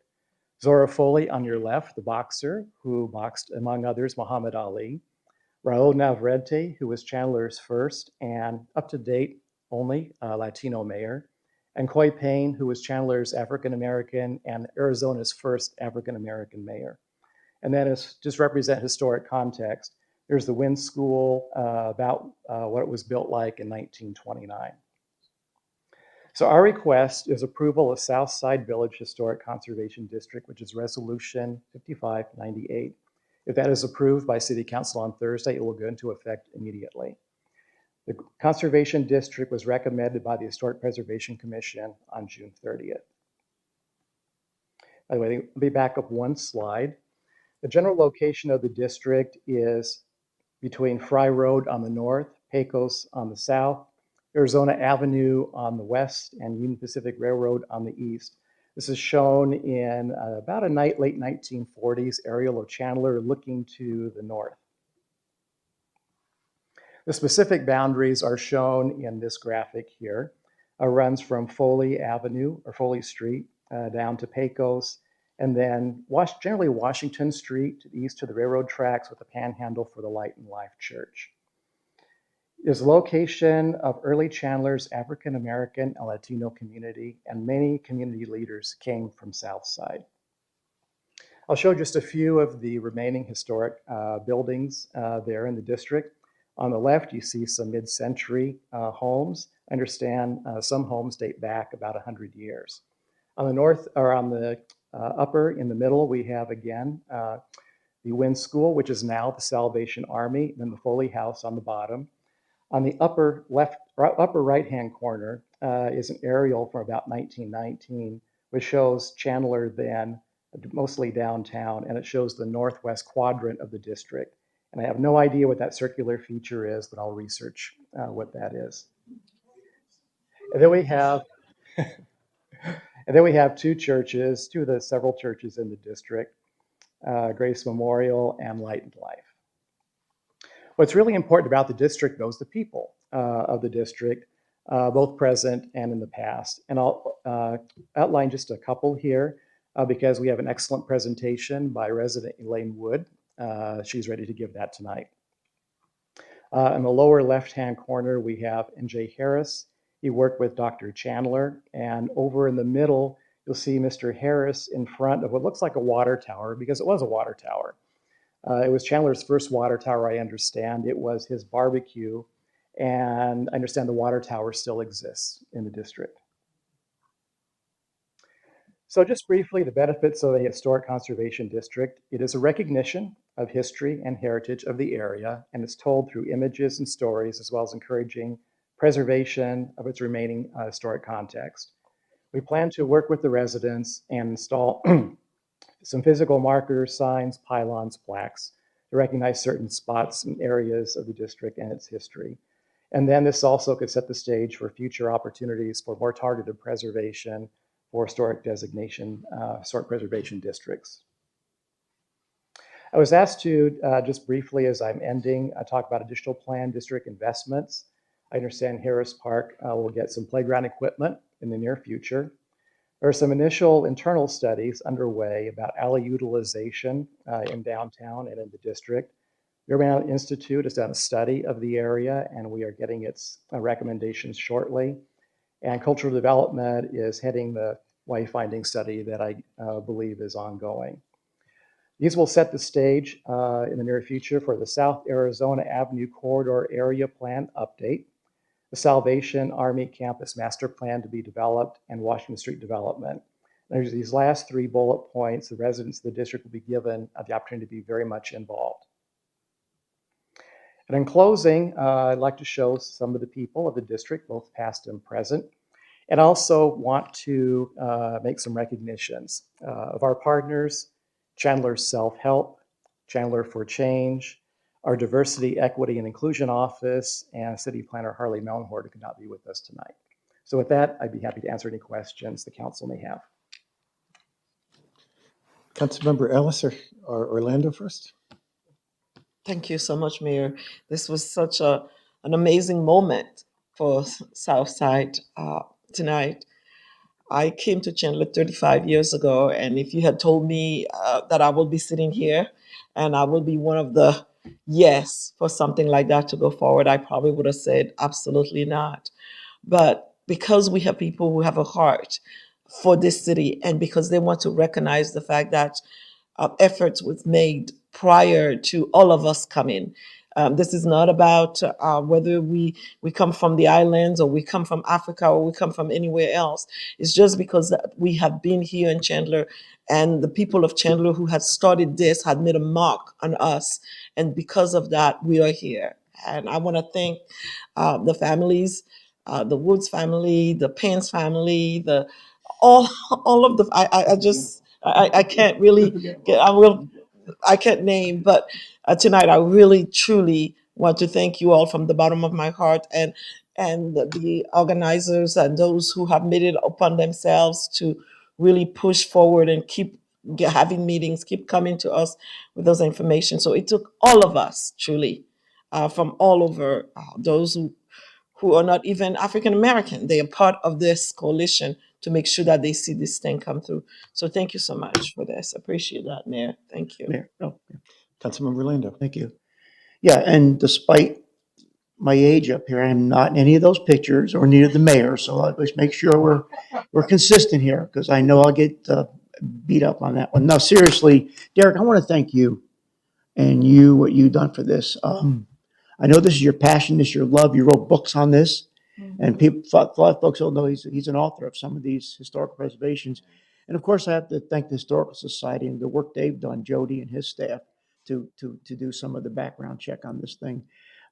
This is just the first of many, and that's the most exciting thing about this. We have a meeting tomorrow with another agents group, and then I think there's another group that's coming forward. So again, I think there's an old saying, you have to live in the past, understand your future, and this is what we're doing here. So thank you. Thank you. Thank you. Did you say this was presented by Elaine Woods, or she was making a presentation? She'll be making a presentation at the pleasure of the mayor and council. Okay. Okay. Any, Councilmember Harris, I'd love to see Miss Elaine's presentation, but go ahead first, please. Speak first, please. Okay. No, well, thank you. I just wanted to just say thank you because I got a great last name. I'm glad to be a Harris today. I can tell you that. It's a good day for the Harrises. I can tell you that much. But really, not, just this project alone and preserving this history and leaving a mark. I think this is going to be a constant reminder of what that mark is, and that there were people of color that walked through these streets, that started these streets, that built these streets, that farmed these streets. Now we will have a constant reminder of what that is. And I'm very blessed to serve so many of these people that has laid the foundation. I'm here because they were here first. And I'm just strolling in some of those great blessings. And I'm very, very, very honored. So again, thank you to all the families that came here before and have allowed me to sit in the seat. Thank you. Elaine Woods, would you like to make a presentation?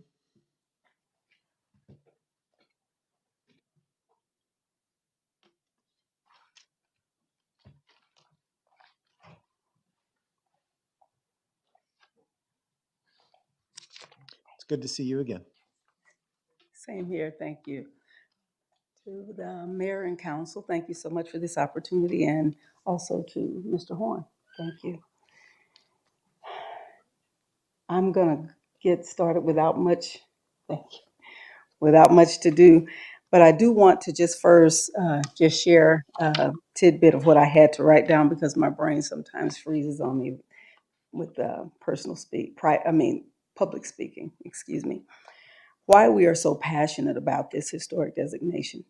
It's because the people in the community that we call Southside dedicated themselves. They sacrificed, compromised, and contributed to the building of this great city that we call Chandler. The progress of this city was nurtured by and watered with the sweat of their labor.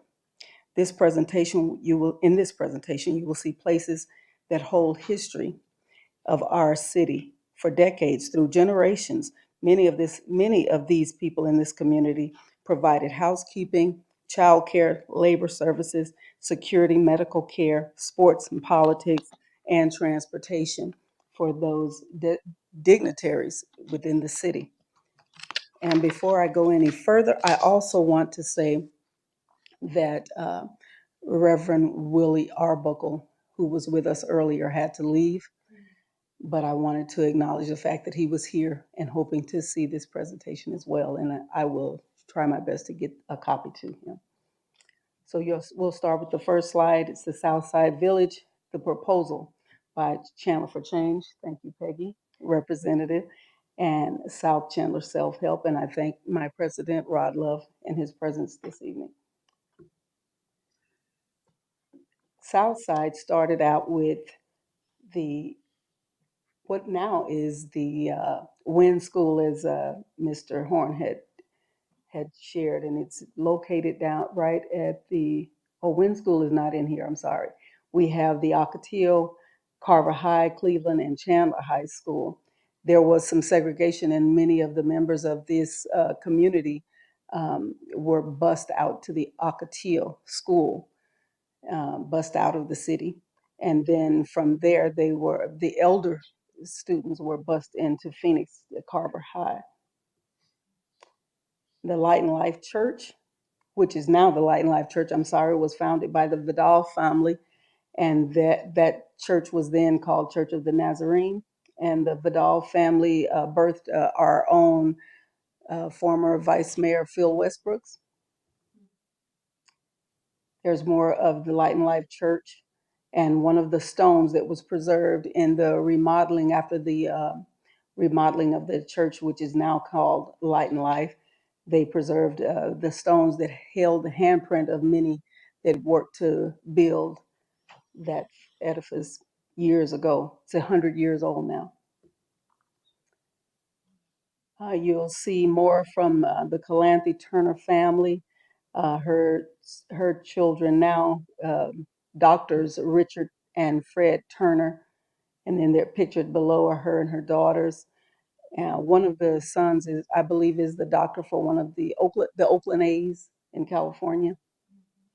And her son was also one of the 4 Black students from the community that was first to attend Chandler High School after segregation. Then we have Mount Olive.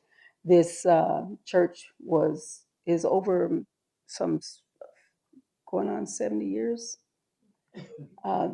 It was Calanthe Turner was active in founding this church. This is still now the center, beacon, and heart of that community, Mount Olive, pastored by the Reverend E.R. James, who was also principal, educator, et cetera, for the community and for the Ocotillo schools. And then we've got Doc Arbuckle. You guys are so familiar, I'm sure, with Emma Arbuckle. I just shared with you that her son had to leave this evening, but she was not only the community doctor, so to speak, she was also the advocate and very instrumental in the opening of public schools for young Black children from that community. She, from her generation, birthed the first Black female published author, Deborah Childers, who is deceased now, but born and raised in that community. And then we have one of our community mothers, Miss Lucille Wilson. She was one that came to the aid of every family in the time of bereavement, especially, but she cooked and did the laundry for parents that worked day in and day out and provided meals for the families as parents did not have the time. She was there to do that.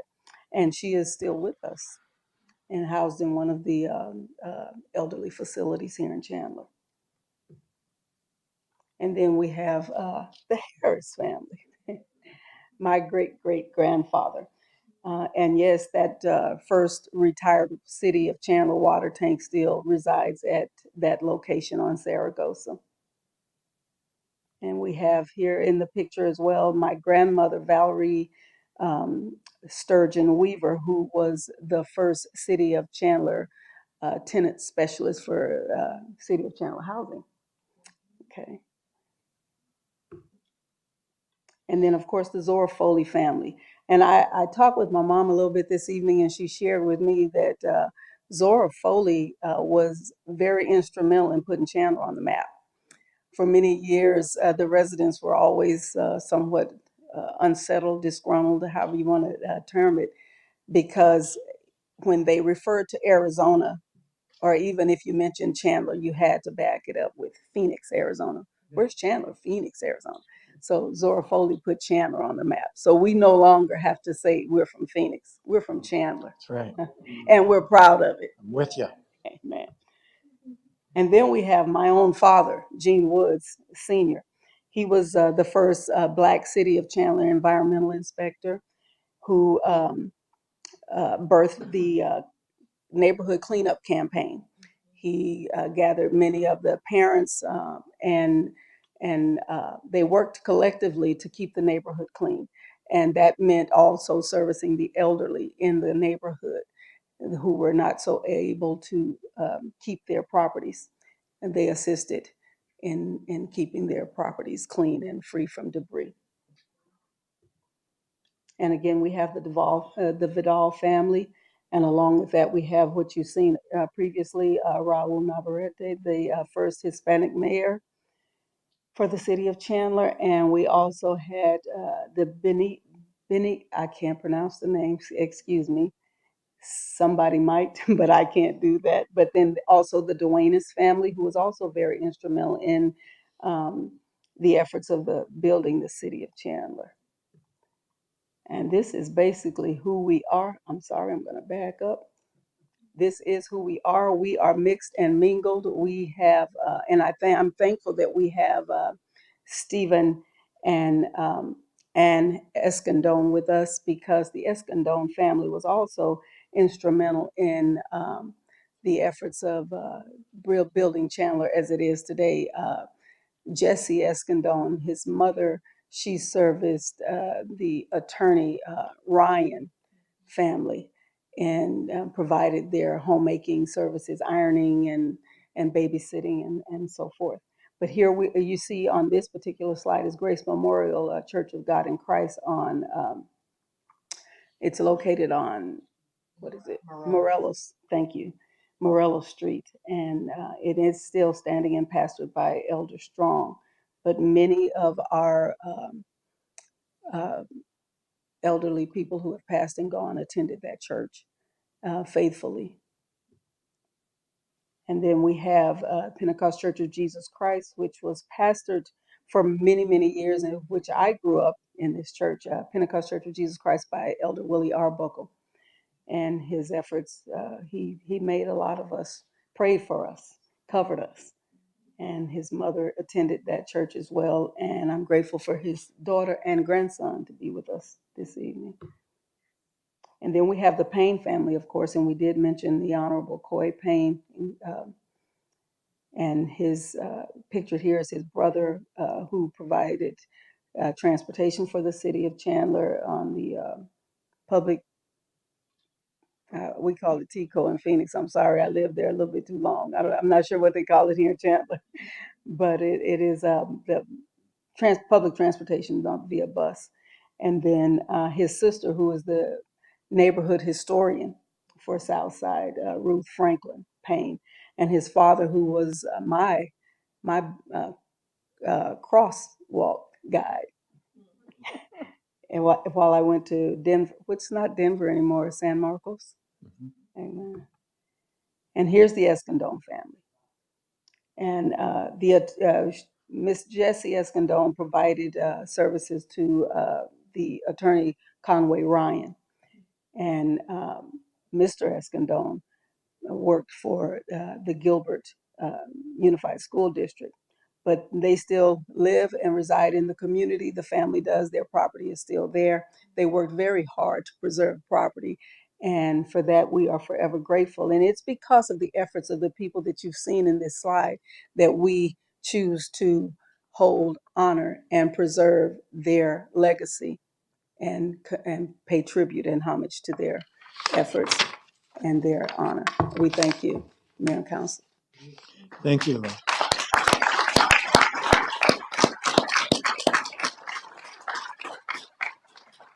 Appreciate the photos, the stories, and look forward. Thank you, Derek, for helping us bring this step forward in conjunction with all of our friends and neighbors. Got one last item that was called in, item number 11 by Councilmember Ellis and Councilmember Orlando. I think we've got a presentation by Chief Twiggins. Thank you, Mayor and Council. Item number 11 is a purchasing agreement with CPAC for the purchase of 11 industrial extractors, one of these for each of our fire stations. Extractors are a specialized washing machine that is designed to extract carcinogens in the microfibers of our firefighters' structural turnout gear or their personal protective equipment. The National Fire Protection Administration, as well as the manufacturers of our gear, recommend that we wash our gear post-exposure to every fire, anytime we're around smoke or hazardous materials. We currently have a process in place with an organization called ECMS out of Phoenix that will wash and inspect our gear one time throughout the year. And then anytime that we have a significant exposure to a large fire. While this agreement worked for us well in the past, we recognize now that our firefighters in the stations are not washing their gear as much as they should be throughout the year. And to stay consistent with the recommendations of NFPA and the manufacturers, we recognize that we're going to have to start washing our gear much more, as I said, throughout the year. In the city of Chandler, and thanks to the mayor and council, every firefighter has 2 sets of gear. They have a primary set that they'll wear to calls to a structure fire, and then they have a backup set. If they are fighting a fire when they come out, they will bag up that primary set and they will have it sent off to be cleaned. And then the backup set will then become their primary set that they'll utilize until the primary set comes back. Right now through ECMS, that process takes about 7 days. 7 days is problematic for our organization and specifically our firefighters because they will work 2 to 3 shifts within that 7-day window. If they respond to another fire, they have no second set to put on. And so they will literally hose off, use brushes to get as much of the soot off, and they'll have to wear that gear again. Our goal right now is to purchase 11 extractors, put them in our fire stations, create a washing program, create policy to mandate that they wash them after every fire, which is what they should be doing right now, according to NFPA. And we believe that if we do this, we will see a significant decrease in their exposure to carcinogens. But even more than that, we can get these turned around in 48 hours. So we're reducing from a 7-day window to a 48-hour window, which gives us the opportunity to ensure that they have these backup sets at all times, or at least when they're in service. The ultimate goal of this request, obviously, is our continuing efforts to prevent cancer in the fire service, and specifically for our Chandler firefighters. Right now, we know carcinogens lead directly to cancer for firefighters. And in the last 3 years, line and duty deaths across the entire nation, across the world, as far as what we're seeing in the fire service, the number one, and it's by 66%, is cancer. So it's cancer that is killing our firefighters right now. This gear, if we can keep it cleaned, as I said, we reduce their exposure to carcinogens. Not only that, but a clean gear is a more effective set of gear. The more that gear gets soiled, the less it can reflect the heat and the products of combustion. And so it's so important to us that we keep all of their gear as clean as possible for as long as we can. And like I said, our major goal is to prevent cancer in the long run. With that, I'd be happy to answer any questions. Councilmember Ellis, Orlando, you brought this forth. Any questions? You want to go first? Yeah, so Chief, I support this 100%. That wasn't the issue. The money was not the issue. I just want to make the public aware that once again, it's a tough job you guys and gals do. And little things like this, when you say to yourself, 7 days, when I looked at this and I thought about my days in the military with our DP and disaster preparedness suits, I said, I can't afford 7 days to have this suit down. The men and women serving with me can't afford to have this. So that was immediately what I thought of. So I think it's a great idea. I appreciate it. You still have some volunteers helping you on this, right? We do. That's And correct. he will still be helping you, I'm assuming, right, Glenn? Okay, They good, will. good. I want to make sure of that. He's got to be at 11 stations, but he'll make sure this is done. So again, it's just one more element that our public doesn't, just try to educate our public on what the guys and gals every day do out there, the little things like this to make it a little bit more safe for them and their families. It's important. So that's all I really wanted to hear. Thank you. Councilmember Ellis. Thank you, Mayor. Well, you answered all my questions as far as why we're doing this and how it's going to help and what are the results at the end of the day of what we are trying to accomplish here. There's a mission behind this. For me, at this point, to have you here is to hear you telling me that this department that you lead is doing every single thing that they possibly can to send our officers back home to their families safely every single day that they come to work. And having those stations is really going to make sure that happen. As a nurse, I know what they are doing and I know why they are doing it. And I applaud everyone in our city, whenever we see these guys, whether they have their suits on or not, please say hi to them and thank them for their services. I would like to find out quickly how much is it going to cost for us to get those 11 stations.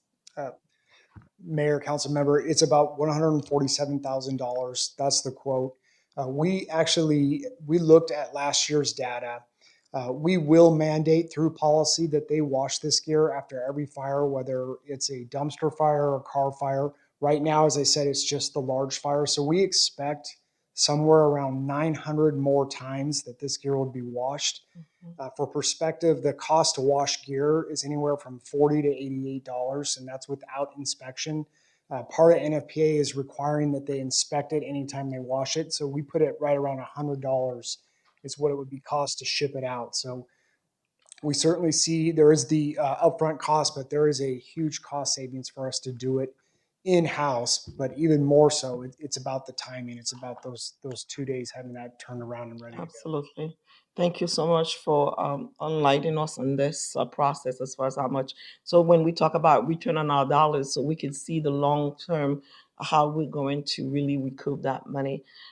Currently, as I had a question for the manager at this point, is that where are we getting that money from? Is it coming from upper dollars or one-time dollars, or continuing dollars that we are using. Sure. Mr. Mayor, Councilor Ellis, this is reallocated dollars that came initially because we got the ARPA and CARES dollars. We were able to offset some other things in our general fund and create that capacity in the general fund. So ultimately, you can trace it back to the federal dollars that we got. Federal dollars. All right. Thank you.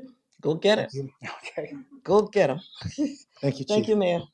Council, that's all that were called in. Thank you. Robust conversations tonight, and we will see you on Thursday.